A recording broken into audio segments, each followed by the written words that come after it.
non-Jews who embraced some or most of Judaism.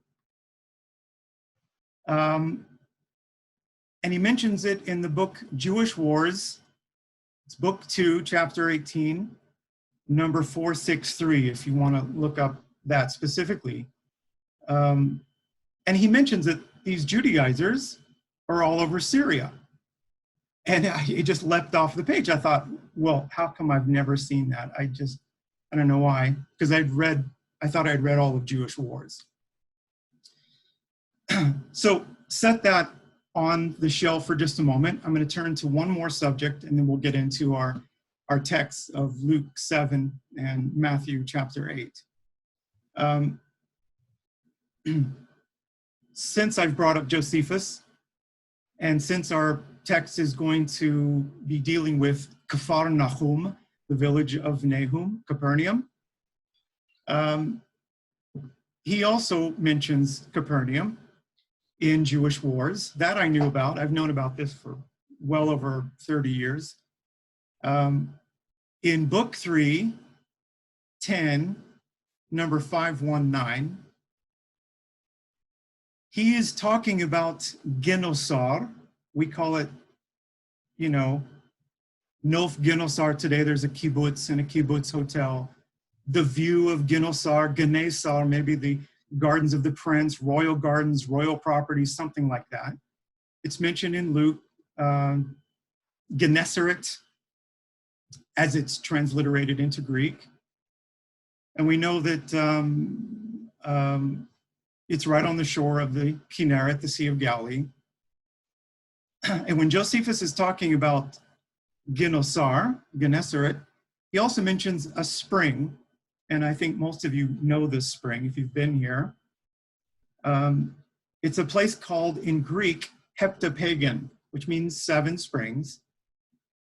That Greek, or those 2 Greek words, Heptapagan, become compressed together in Arabic, and it's called Tabcha today. That's how it comes down to us today. So I think most of you have been to Tabcha, and there's still,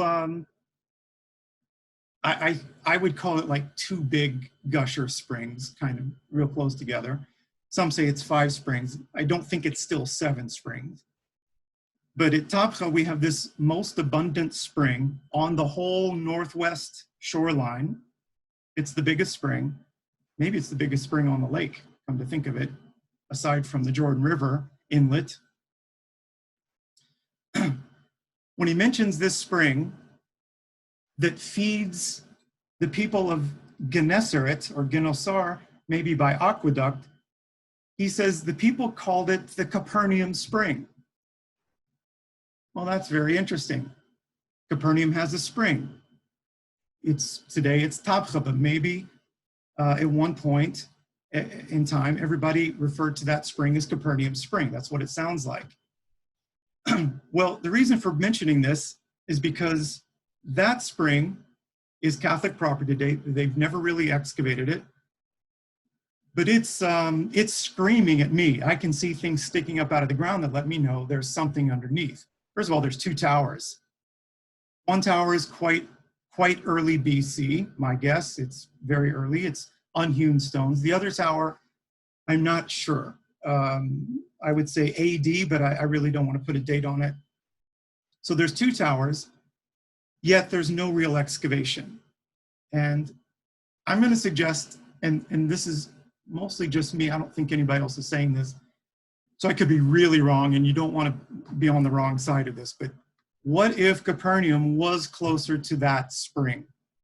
Today, we have a Catholic site and a Greek Orthodox site that everybody calls Capernaum, and I'm fine with that. It's a mile or more from the Tabcha spring. What if Capernaum extended all the way to that spring? What if Capernaum is just another village on the shoreline, and maybe what's under the Tabcha area is the real Capernaum? And what we call Capernaum today is just another village, because we actually don't have an inscription at the touristy Capernaum. We don't have an inscription that validates that it really is Capernaum. Does that make sense? Now, this is kind of crazy talk. I'm not trying to stir the waters. I'm not trying to disrupt the Catholic or the Greek Orthodox properties at all. I just know from this one text that we better keep a question mark, out there. I see Keith he's not buying this at all. No way, buddy. No way. Can I just add? I mean, obviously you have the octagonal church, and the huge synagogue. So I didn't know what evidence do people typically point at as that's more a likely place. If it isn't, what is it that people have been saying? Well, obviously, just. Well, the reason I'm bringing all this up is because we have a beautiful synagogue at Capernaum. It has a white limestone, layer, which is maybe 4th, 5th century AD. Some say it's a bit earlier. And then it's built on this basalt stone sort of foundation, but that's really kind of curious. Some people date it to the 1st century BC, some say 1st century AD. The jury is still out on the basalt foundation. That's where I'm going with this subject. I hope that's the same synagogue, because if it is, it's the one we like to talk about in Luke 7 as the one that the Centurion helps to build or donates towards its construction. And that's what we tell all of our tour groups. I just know in the back of my mind that we're a little far from the spring and we don't have 100% confirmation about the location of Capernaum that would satisfy me. Maybe it satisfies the masses. So I'm the one odd,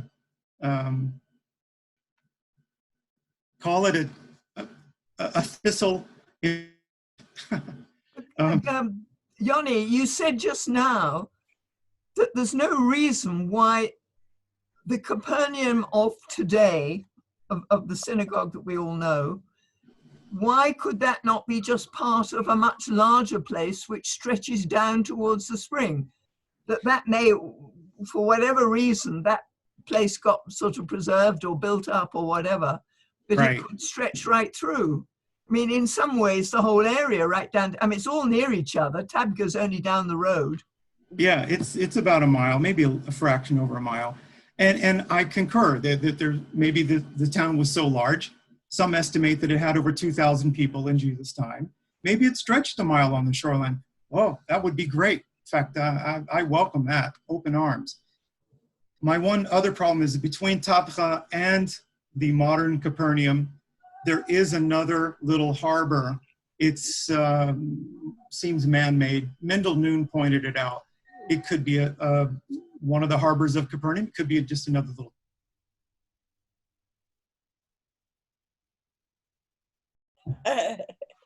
Listen, Yoni, I'm listening really well, but I think you need to give 30 seconds for Brian Kvasnicka to hear what you just said.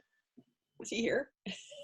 Did he just come on? Brian Kvasnicka, aka Baruch, also gave me the book by he's on. He owns what, the orange book by Dove? Yeah, it's old. It's from the 60s. It might be 66, 67. But Good stuff in there. There's some really good material in there. There's some very good material in there. And I'm just highlighting the little point that they make. Hey, keep an open mind. What we call Capernaum, Greek Orthodox and Catholic, may be something else. Capernaum might be closer to the Tabgha spring, maybe. Josephus, his reference that the people of Gennesaret, or Ginosar, they're enjoying the waters from the Capernaum spring. That's really interesting. So did it reach them by aqueduct? You do have maybe a small trace of aqueduct there. So it's a fascinating subject. What we're really getting to today is, or tonight, the Centurion who donates money to help build the synagogue of Capernaum. I hope that the basalt stone foundation at the Catholic site is the same one, because I've been telling people for years, this could be it. I hope I'm not wrong. I've been wrong about a few things, but yeah, you're the one that gave me that book in the first place. In fact, it's got a nice little greeting at the beginning of it. Typical I use it for all the amazing literary references that it collects in rabbinic literature for the Messianic Right. Jews, and it's an amazing collection that they did, and I haven't engaged that argument of it. I knew Vasilis Tseferis, who dug on the Greek Orthodox side, and he argued the harbor was there and the best first century material was there. But that hasn't been preserved well, and it's in Italian. I think most of the excavation material from the 70s, and I haven't engaged. I heard it was translated or something, but I haven't followed up on that recently. So I go with the Vasilis Tseferis harbor in the Greek Orthodox side, which is not well preserved, but that's not your main point, and I don't mean to take away from it, and so I'm happy to hear the rest. Here we go. Sorry. I thought this would be my sort of way to segue into a subject to give you an interesting little historical geography or textual background, extra biblical. This is the result of quarantine. We have trouble staying on focus. All right. I'm gonna start with Luke, and we're if you've been tuning into these Bible studies, last week Gary talked about building a house, and I thought how appropriate this week's reading does deal with the concept of a house. And Gary talked about digging down into bedrock, that you don't just do a shallow effort, you do a real effort full of wisdom. Each rock and beam of the house is an action, and how important is it, each one of these actions, building our house, each rock and beam, our choices are like the materials that we use for our house, seeking justice. He also said, do more quality things. Words are cheap, but actions are gold. They're like wisdom. So may all of our actions be like wisdom and our words like gold. Building a house. So we're talking about a house. Oikia, modern Greek, by the way, is spiti, which is kind of a fun word. I don't spit at anybody's houses. But the Greek is unlike the Hebrew when we talk about a house, bait. And so the word bait and Knesset, Beit Knesset, is so appealing to me that a place of gathering, worship, and reading and studying is a house. Synagogein is a great word, has lots of nice meaning, but it's missing the house part. And I just personally love that. I love home fellowship. I love this idea that you can study at home. If you can afford a nice big house, sure, build it. So we're dealing with a house, all right? And in this case, this story, it's a centurion's house. All right, so I'm going to read, starting in Luke 7 from verse 1. Hang on, I'm going to pull up.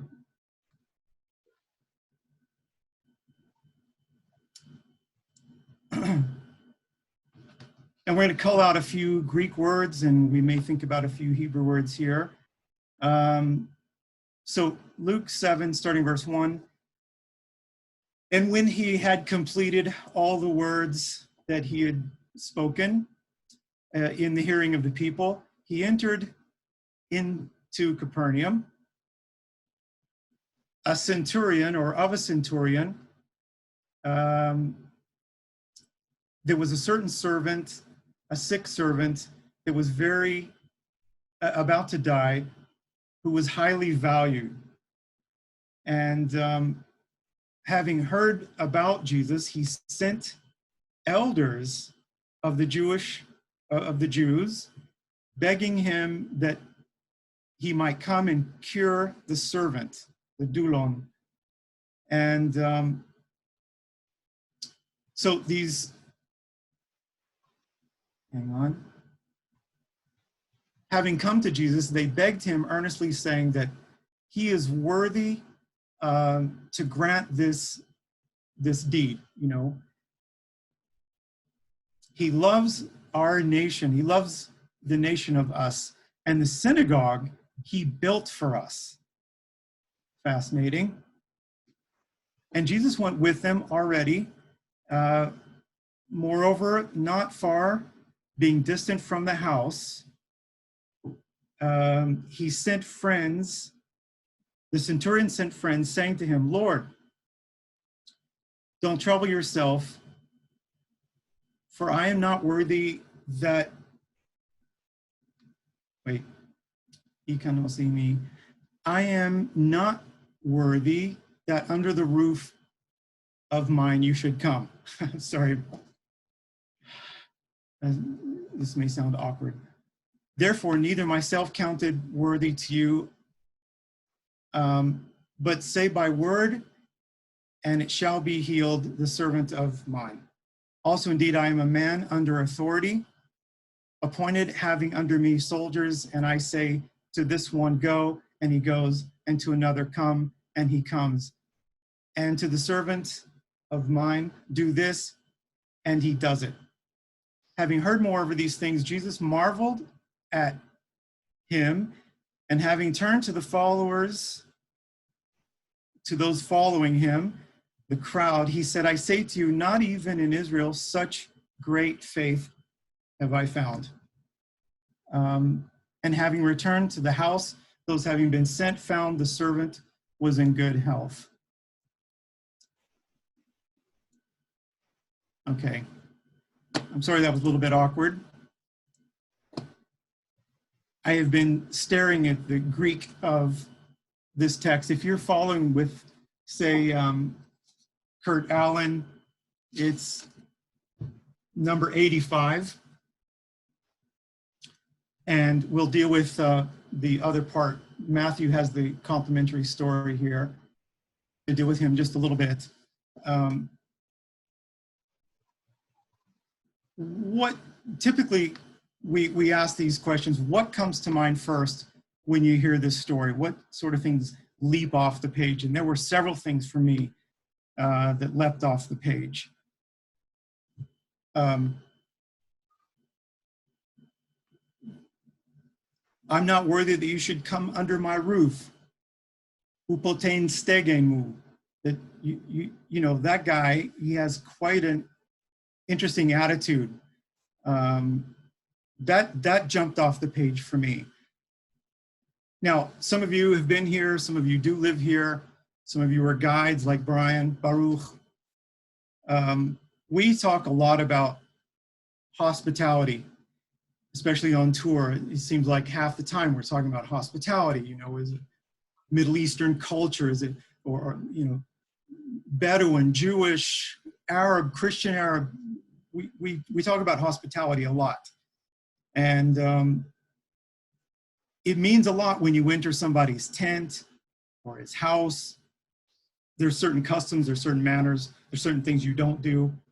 You don't enter a woman's tent, you know. You stand outside the tent, you make a big noise, let people know that you're there. I don't know, you've probably heard some of these stories. So there's protocol. And I don't know, Brian, you probably talk about this a lot. You know, the Bedouin have the 3 cups of coffee with, I love it, it's the cardamom, a bit of hell in the coffee, right? And you get these 3 cups. The first cup, what is it, ala def or ala kef? I can't remember which one is first. Ala kef is for your enjoyment. Ala def is for the guest. And then the last cup is called ala sef, which means a sword. Ooh. These 3 cups of coffee help the person feel welcome, entertained, comforted, and protected. So you're in somebody's tent, you're in somebody's house. The owner of the house is your protector. I really like that. I think we all would agree that, you know, we take care of our guests. We provide nourishment, we feed them, we protect. About coming under his roof. You know, there's a difference, and I'm more aware of that now with the COVID restrictions, is that you can go visit your neighbors outside. There's some difference between that. So, yes. And Cornelius was a centurion as well. That's right. So Yeah. it just jumps off the page. Yeah. All right. So I'm not worthy for you to come under my roof. And, you know, he's a centurion. He's He's respected. I think another thing that leaps off the page is that he's got a group of Jewish respected people, elders that are speaking on his behalf. And I just think it's a tremendous thing, a testimony of who this guy is. I think of Abraham and his tent, welcoming, strangers. I went back and reread that. It was interesting. He didn't actually bring them into his tent. Had anybody ever seen that before? It's kind of like right in front of the tent, but not in the tent. Sarah can hear it. She's in the tent, but it sounds like they're outside of it a bit. It's kind of interesting. But he does feed them. I also thought of the story of Lot down in Sodom in Genesis 19, verse 8. He provides a covering, and it's almost the same words in Greek. If you're reading the Septuagint, it's almost the same word structure as Luke 7:6. Very, very close. Iselthon upoten skepen ton dokon mu. That's the Greek of Genesis 19:8. Do not harm them. They came under the covering or protection of my beams, my roof. And of course, in Hebrew, it's a little bit different. Don't do this bad thing to them. Ki al ken bo betzel karati. They're in the shade of my beams. They're under my roof. We could go a long distance. In fact, it's been done before at Narkis Bible Studies.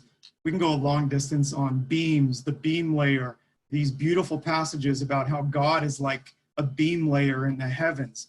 Hamikare, the Psalm 104 passage, or the Ecclesiastes chapter 10 passage where God is in the heavens as a beam layer. And I thought, well, you know what? That actually ties up really well with what Gary was saying last week about every bit of the house that we build with integrity. We're careful, even the beams. And there's this verse in Ecclesiastes 10:18 that suggests if a person is lazy, the beam layer is inactive. Not lazy necessarily, but if a person takes initiative and is active, the beam layer is also active. And I just absolutely love that. So again, we're talking about house construct. We're talking about not being lazy. We're talking about inviting God into our homes, and we're offering people food. We're offering people protection in our homes. Anyway, I know that's kind of a sidetrack, but I love all the beam layer passages. Quite beautiful, very interesting. Yoni, what struck me, you asked just now about what came out and struck you, and what struck me is the other side of what you're saying, because what strikes me is the Lord's been talking all this time, mostly to Israelis, to Jews, and we've had this whole thing about building a house, and it's, the wise one builds it on a rock, and the foolish one builds it on sand, and it falls down. And it goes straight into this non-Jew who's been building the synagogue for the Jews. And then he's got enough respect to summon up a few of his Jewish mates to, so to speak, support his cause for his servant. And I mean, that's an extraordinary thing, that you go straight from a whole chapter. We've been weeks and weeks and weeks on chapter 6, which is all about, you're listening, but you're not doing, That's the message of all the way through it, whether it's about justice or whether it's about judgment or whether it's about whatever. And now suddenly he flips to somebody, the first person he meets when he goes, so to speak, off where he's been, up on the hill or somewhere. I'm not sure how he got to Capernaum, but he's now suddenly, and the first person he meets is a Roman centurion. or at least he gets a message from this guy. And this is the guy who's built his house on the rock. He's a Right. wise guy, and he's got, I mean, I think it's amazing. Right. So let's go back to Cornelius for a moment then too, because since it's such a strong parallel, it's such a rich parallel. We have two centurions. They are both recognized by the Jewish communities of their areas. It's almost a repeat. So Acts chapter 10, we have Cornelius, who is listed as a God-fearing person, Eusebes Thebumenos, and his whole household. So that's right there in the first two verses, Acts 10. He's a devout man and one who feared God with all his household and gave many gifts, alms, contributions to the Jewish people, and prayed to God continually. That's pretty awesome. And then we move down to Peter's arrival, verse 25. This is Acts 10:25. Cornelius meets Peter and falls at his feet and worships him, but Peter raises him up and says to him, I too am just a man. Well, that caught me as a potential parallel. You can disagree with this, but I hear the centurion in Luke 7 saying, you know what? I'm a person of authority. If I give a command, people do it, and you appreciate you're under authority. You understand what authority is. I hear, hey, we're both human, right? We have certain understandings. You understand me, I understand you. I almost think this story in Acts 10 is the same sort of thing. Peter's telling, hey, I'm just a man. I'm just like you. I understand how it is. I understand life. I'm reading into it a bit much. It just, that's the kind of thing that leapt off the page for me. Can I point out Yes. that what I find interesting is with the Acts 10 story, it's God who tells the guy to bring Peter into his house. Right. And God has to tell Peter to go into his house. And, you know, when Jesus is going to go to the centurion, the centurion stops him. He's like, no, you're not supposed to. Because everybody knows you're not supposed to. It's God who has to make that decision. It's not a matter of a generous person. I'm going to just change everything and decide to walk into his house and change it. That would be my thought.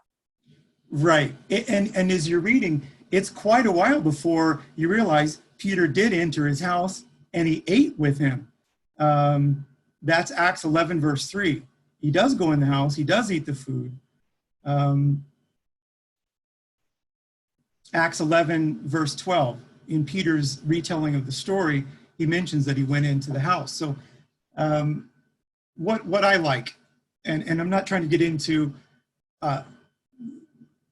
food issues or anything like that. What I enjoy about this is that, like Peter or Jesus, was willing to go straight up, to Cornelius's house.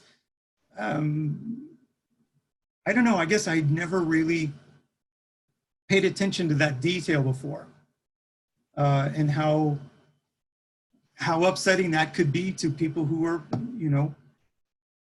because when you enter a house, what happens when you enter somebody's house? Well, they give you something to drink. So 3 cups of bitter coffee. Do Yoni or Brian, or do we think that both these centurions are God-fearers, are Gentiles that go to synagogue or things like that? Brian, I'm sure you're cocked and loaded and ready to go. We're jumping onto the God-fearer story element just a little bit too soon, because our text in Luke 7 and in the complementary passage in Matthew 8, there is no God-fear mentioned. It's just, it's understood. it's only in Cornelius Acts 10 that we have then, yes, the term God-fearer. Yeah. So I think he pays for the synagogue. I mean, that's more than a God fear. I don't know. That's Yeah, no, there's not popular. he's a, and what does that mean, God-fearer? You know, it has a lot of deep, rich meaning. It means somebody who is reverent, pious, observant, you know, following God. It's a fantastic term. Sebomenos, phebomenos, theosebon. There's a lot of rich terms, and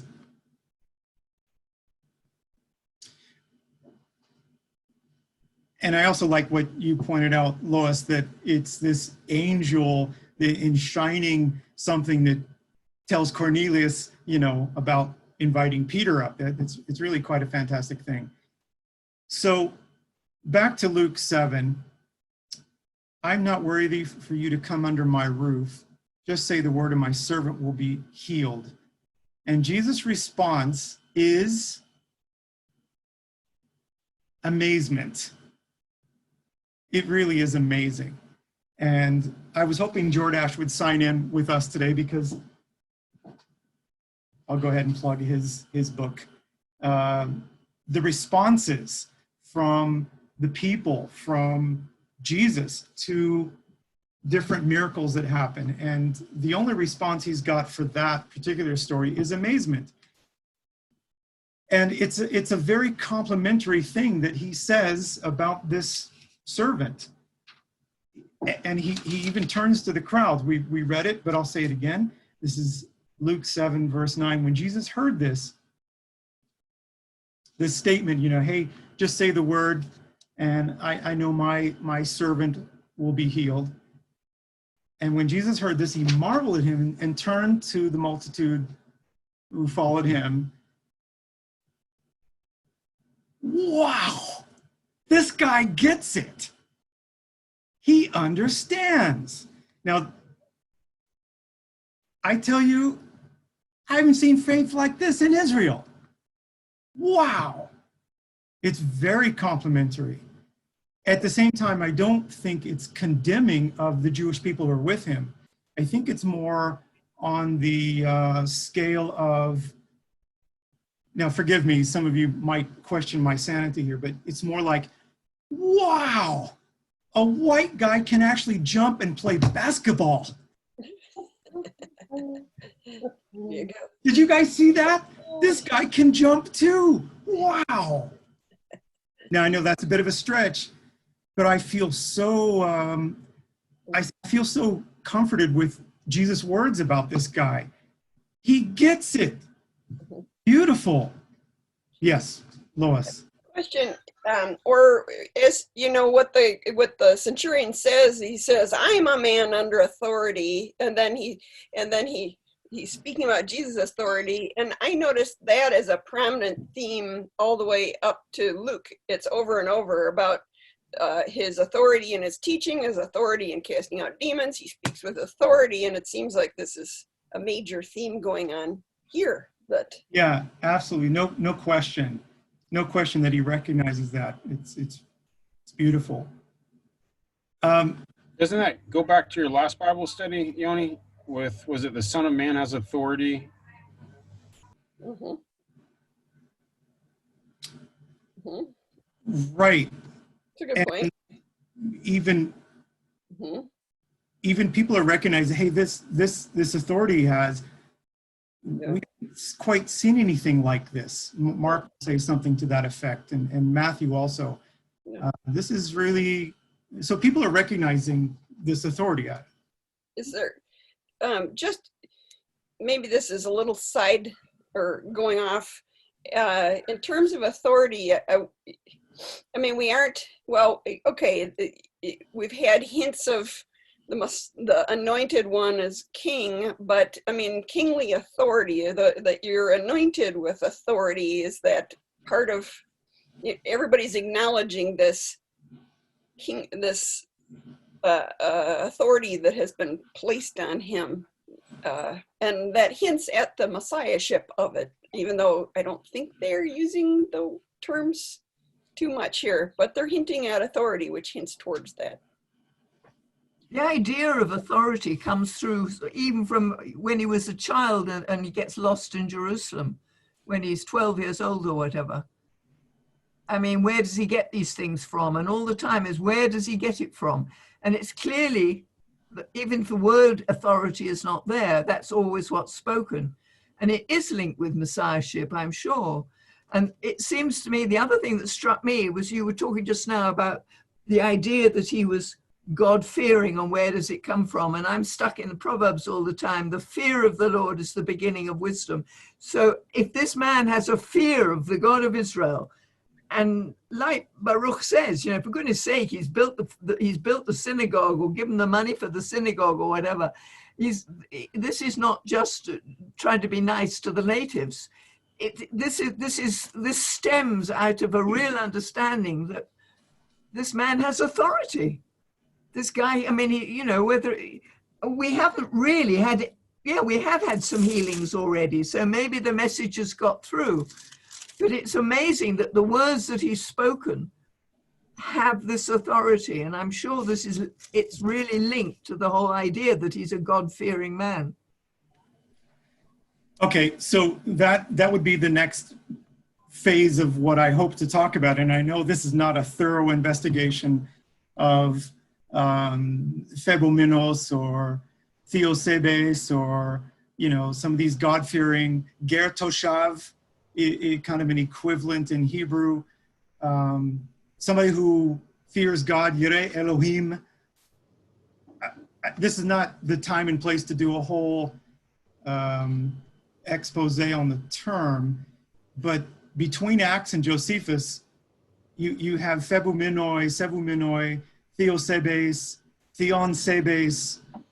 We've even got some Latin terms, which I'm not at all familiar with. Metunintem. Just wanted to highlight one of the things Josephus mentioned, and this was also kind of a surprise for me. Maybe some of you others have seen this one, but there was an incident during the reign of Agrippus II where he had some kind of a balcony on his palace in Jerusalem. Agrippa II was more of a practicing Jewish person, even though he's got a lot of maybe Roman influence in his life. He is Jewish, and it sounds like he's practicing, but he's got this balcony where he can look down onto parts of the temple. The priests are not happy with it. So when Josephus tells this story in Antiquities, book 20, the priests constructed some kind of a wall, doesn't say the material, they construct some kind of wall so Agrippa II can't see them. And Agrippa says, hey, you guys need to take that down. And who else was in town at the time? Another Roman governor also said, you guys need to take that down. But the priests sent a delegation of 10 men to Rome, and they made appeal to Emperor Nero. Nero forgave them and allowed that wall to stand. According to Josephus, Nero did this to please his wife. Her name is Poppaea,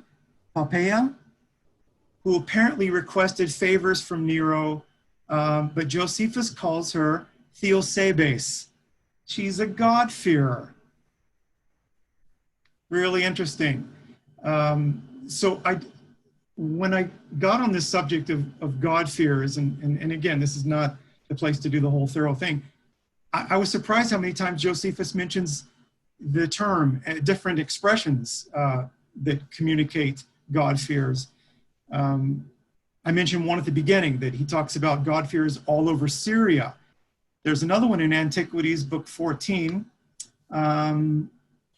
fears of God, non-Jewish God-fears, who were sending their contributions to the temple in Jerusalem, which is just fascinating. So like this Centurion, they're contributing towards Jewish things.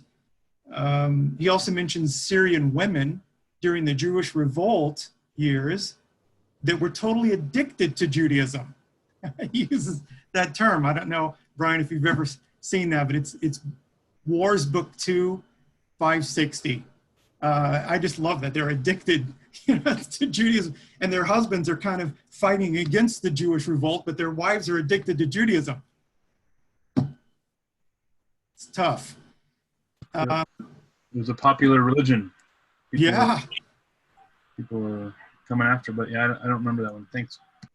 I think also because Syria, there's going to be a lot of Aramaic spoken. I think there's a common sort of lingua franca that they can communicate, probably is part of the reason that there's so many God-fears there. But I haven't been to the Miletus Theater in a while. I took my kids. I love, Keith, you've probably been there a few times. I think I've been there 4 times now. And you know what? After 4 times at Miletus, I still don't have one really good quality photo of the bench for Jews and God-fearers. So if I want a good photo, I have to go online. It's crazy. So there's a special place, a topos for Jews, Ton Ke Theosebion, and for God-fearers at Miletus. The reason I'm going down this is because I started thinking about, maybe some of you know an article or a book that highlights Gentile contributions to things like synagogues, Jewish causes. Yes, Keith. I think a really good and short one is by Shmuel Sefrai on this very text. And he talks about this is not abnormal. That's the one, 1990, something like that. That it's not abnormal, and even there's examples of like a synagogue being on a fire. I think it was recorded in the Tosefta, and there was like, a military contingency from Sepphoris that actually tried to put it out, but they were refused. Something because it had to do with Shabbat, and right. But later, like the sage of that town actually paid them money, something like this. So you know more, right. But it's actually like that shocked me too when I looked at that article. It's not that abnormal to have Gentiles giving either a tithe of some sort or some kind of contribution to a synagogue or the temple or to something Jewish life related. Right. Although that one is interesting, is fascinating. It is, they come out to help put a fire out. And he says no, and then it rains and puts the fire out. And then other rabbis are like, wait a second.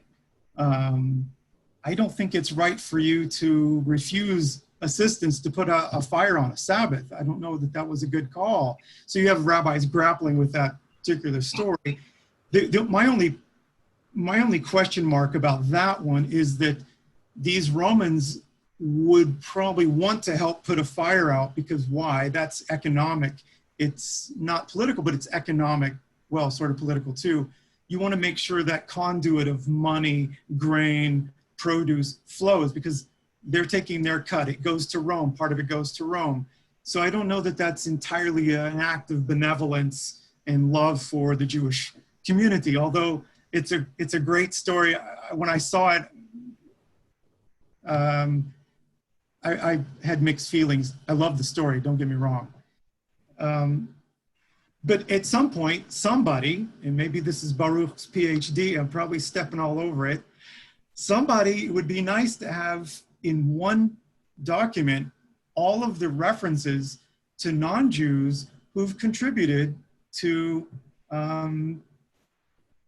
Jewish synagogue building or components of a synagogue, the temple and that sort of thing. I think it would be a rich undertaking. And I'll give you just one. This is one from one of my old professors, Meir Ben Dov. The synagogue at Philadelphia, I've not personally seen this inscription. Matter of fact, I don't know that I know where the synagogue at Philadelphia is. It's one of the 7 churches, Western Turkey.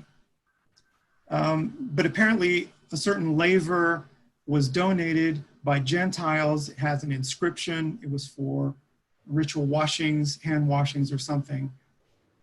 It was found at the synagogue in Philadelphia. The inscription reads, this is translation, to the most holy synagogue of the Hebrews, I, Euthanos, a God-fearer, in memory of my brother, Hermophilos, dedicated the laver basin together with my wife. That's kind of amazing. Okay, so I'm a Gentile, I'm a God-fearer, and me and my wife are donating this to the Jewish synagogue. Fantastic. So that would be a nice venture for someone out there. I don't have time for it. You can do it. No, I'm not going to do it. But David Downs has collected probably a lot of that, at least related to the temple, not to synagogues as much, but there might be in there, in a republished work called The Offering of the Gentiles. And it came out about 10, 15 years ago, and it was popular enough that it was reprinted. I picked up by Whiff and Stock, I think, or something. The Offering of the Gentiles argues from Romans 15 that the Gentiles were actually giving money for offerings for the temple. That genitive there is not just a metaphor, it's an actual giving of offerings. And then Paul has a major collection. We know he's rich. He comes in Acts 21, and then he coughs up the money easily because James is a lifelong Nazirite, according to Eusebius. Anyway, so it shows that these Gentiles offering up offerings is not an uncommon thing, and that you even have the emperor himself is putting money towards the temple, right? So you have lots of Gentiles offering money or offerings for the temple, and so he might get into synagogues as well. But I know he does a good job on the temple for Gentiles giving money to the temple.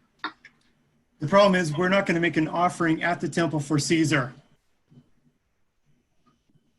Right. It doesn't go both ways, and that's part of the grit of the first revolt.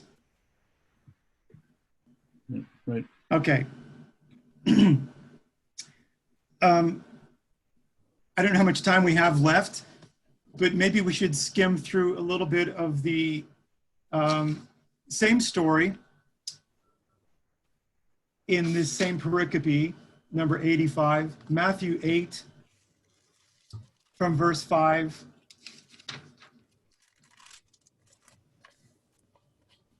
to 13.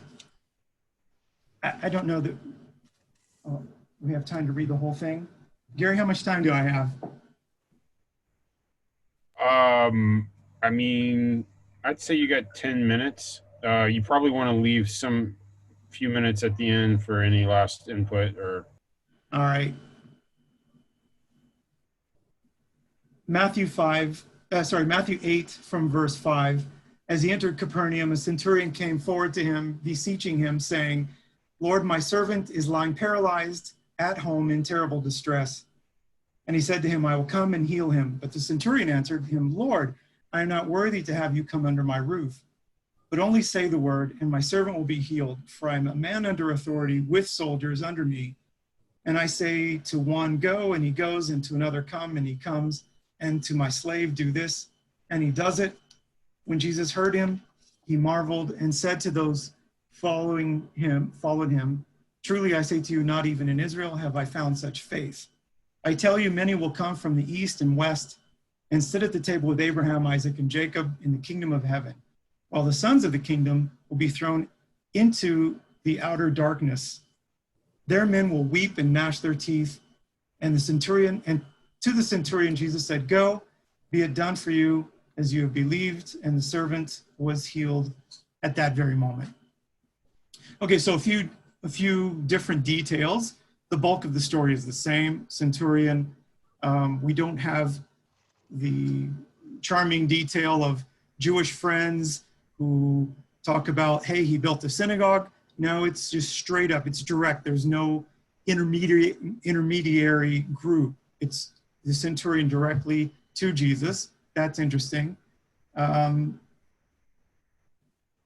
second thing that a lot of scholars point out, and I don't want to go too deep with this, but instead of doulos, slave, servant, he uses hopes mu, it could be servant, it could also be child, could be youth. And so some translations will go ahead and render it my child, my son, not just a servant. So it takes it a different depth. Luke does use the word pace once in verse 7.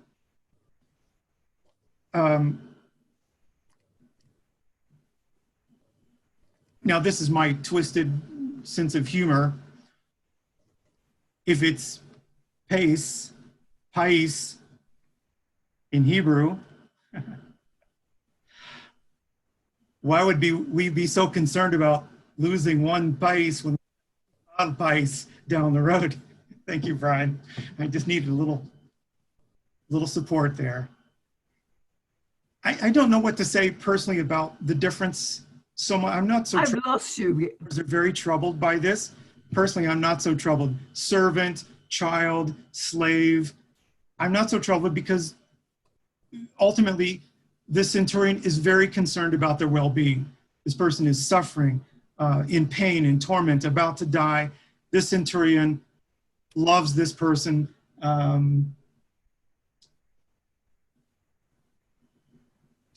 Actually, the Greek says, etimos, he loves this person. It's very important. So on the one hand, it doesn't matter.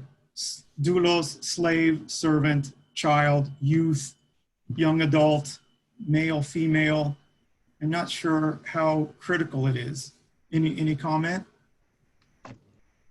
Well, in Luke, it says he's very valued. Right. That's what I have in my English. And in Matthew, it's more to do with the fact that he's home paralyzed and horribly tormented. So the Luke one has a slightly more mercenary sort of quality to it, maybe. There you go. I think of the word for pace, something like lad. Your lad can be your servant boy and it can be your son, but lad is kind of in between, just for an equivalent. That's when I got lost, Lois. I didn't know what this word, what is it, pace? Pace, it means child, but you can use it for lad or, it's a youth. Like Abraham goes with his, well, of course, not in Hebrew, but lads, his young men, Na'ar, probably. Noar. Noah. Yeah, I think Na'ar would be the Hebrew equivalent for piss. Right. Which could be a teenager, a young person. Yeah. But you're right, Matthew, it's pretty straightforward. Luke does say etimos, so it's somebody that he loves. He's very concerned about, cares for. Both stories, I think you still get the element of caring. This centurion cares about this person in his house. Please come to my house. So there's still a reach out for help. And but it says the verse 11 in Matthew goes on from Luke, because we don't get this. Moreover, I tell you that many will come from the east and the west and recline at the table with Abraham. And then I'm lost.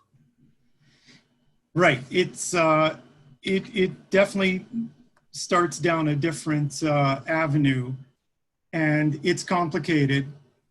I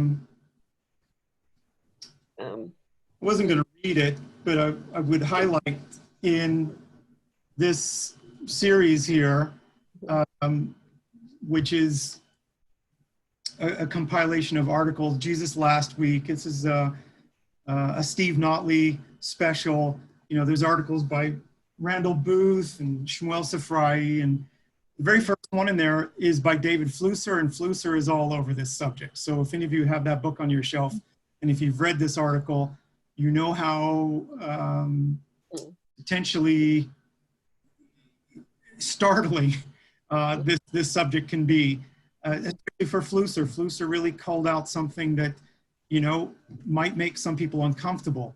And so I'll go ahead and mention it. In Luke, when he says, you know, not even in Israel have I seen someone like with so much faith, ude, but in Matthew, at that same moment, udeni, which would be no one. So there is no one in Israel with this kind of faith. Well, that could be interpreted a lot more harsh. If he's saying that to the Jewish people who are nearby, hey, none of you have faith like this. That would be, so between Luke and Matthew, there is a bit of tension here on what the crowds might have. Yes, Lois. This one's, I hesitate to say this too loudly, but we know that the gospel writers kind of have they have kind of favorite motifs that they'll tend to repeat more often than others. You know, like with Mark, often it's, you know, don't tell anybody.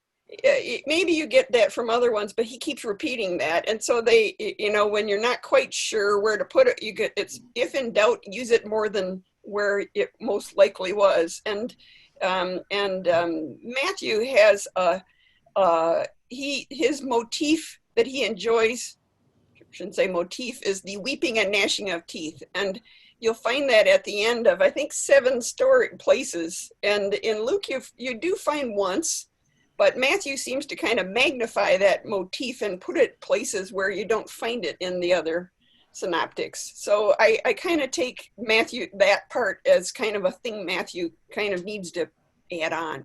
I don't know. So what's Luke's motif? Luke is sort of like cheering the guy on. Luke is quite thrilled that this guy has faith, and he's telling the Jewish people nearby, like, wow, this is awesome.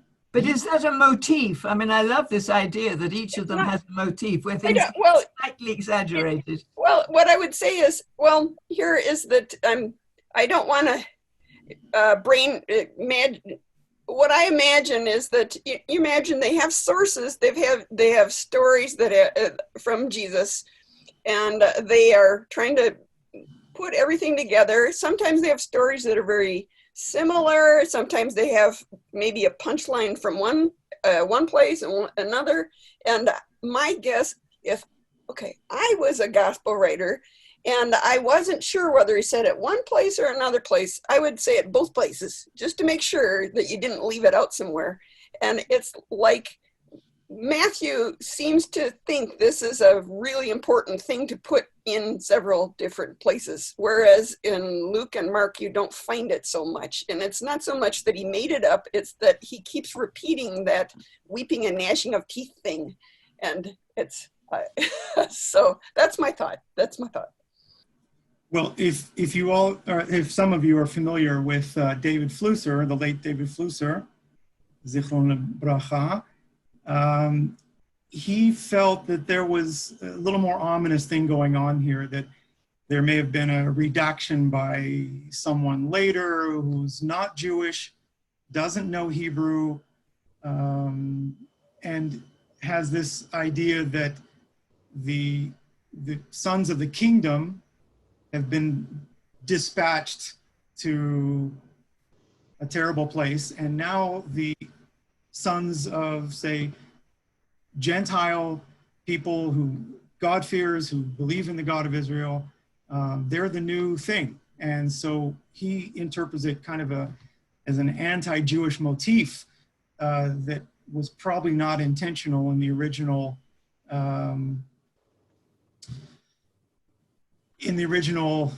first layer. How close is? This is not. There's no way we could sort this out. Just understand that when some people read this, immediately they go, "Whoa, that sounds very hostile to the Jewish community," and I don't think that was the original intent. I think I agree with Flusser that Luke, his telling of it may be more of a genuine feeling, the atmosphere, and Matthew may have this motif thing going. I grew up in a very conservative Christian environment. And we went to some churches. My father's a pastor, but we went to other churches sometimes to hear the good old gospel being preached, which was fire, brimstone, and fire. And my parents felt like I needed to have a good dose of that so I would appreciate and value a certain generation. And then, of course, at home, there was a lot more mercy and love, but fire and brimstone seemed to be necessary for my development. And maybe Matthew does have a motif that he feels is necessary. I don't want to go too far, except it's not just a couple of Gentiles that Jesus condones. So I think some people walk away from the story going, hey, it seems like Jesus only is saying, hey, these Gentiles have faith, the rest of us don't. Nobody else in Israel has faith like this. And I would say that's far from the truth. There's just oodles of stories where Jesus compliments Nathanael for his lack of guile, where he compliments Mary in Mark 14 for her service. He compliments a Canaanite woman, okay, she's not Jewish, for her faith. He compliments a woman who's been suffering with a plague in Mark chapter 5, on and on. Compliments a leper for his gratitude. He compliments a poor widow for her sacrificial giving. There's a long list of you could say Jewish people that he is clearly condoning their behavior, complimenting them. So I'm going to set a little fire and brimstone just on the side over here, just a bit out of Keith's view. Keith can't see it. It's over there. Yes. I was thinking of another story in Matthew where, it's the Syrophoenician woman, and Jesus says, I was sent only to the lost sheep of Israel. And of course he's got chutzpah, and he heals her, and he says, great is your faith. It's very much like the Syrian. And so he doesn't say, and they're all weeping and gnashing of teeth here. If anything, he's like, I'm sent only to Israel. So at least Matthew does not make that a theme throughout his whole book. You hear it in that story, but you hear it in comparable stories. You don't have that same ending as that I'm done with the Jews and I'm taking on the Gentiles now. So we should wrap it up here, and then we can, for the recording, and then we can keep the conversation going. All right, for the sake of wrapping up for the recording, let me just put a few things in perspective. I'm cutting short what I had kind of planned to do a little bit, but in summary, the centurion represents an ideal type of real person, a real human. He recognizes authority, if you will. He invites the Lord to his home, even though it might be risky for a Jewish person to enter a Gentile's home. In Matthew's account, he doesn't even need an intermediary group. It's direct. He makes the request directly. I really like that. I like both of these stories, but that aspect appeals to me.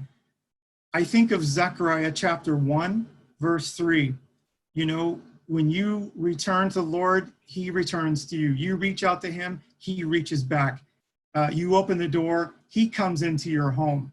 I really like that motif. If I were to write a complimentary supplement to, hey, required reading for New Testament readers, I would say that's a beautiful motif. When you cry out to God, he responds.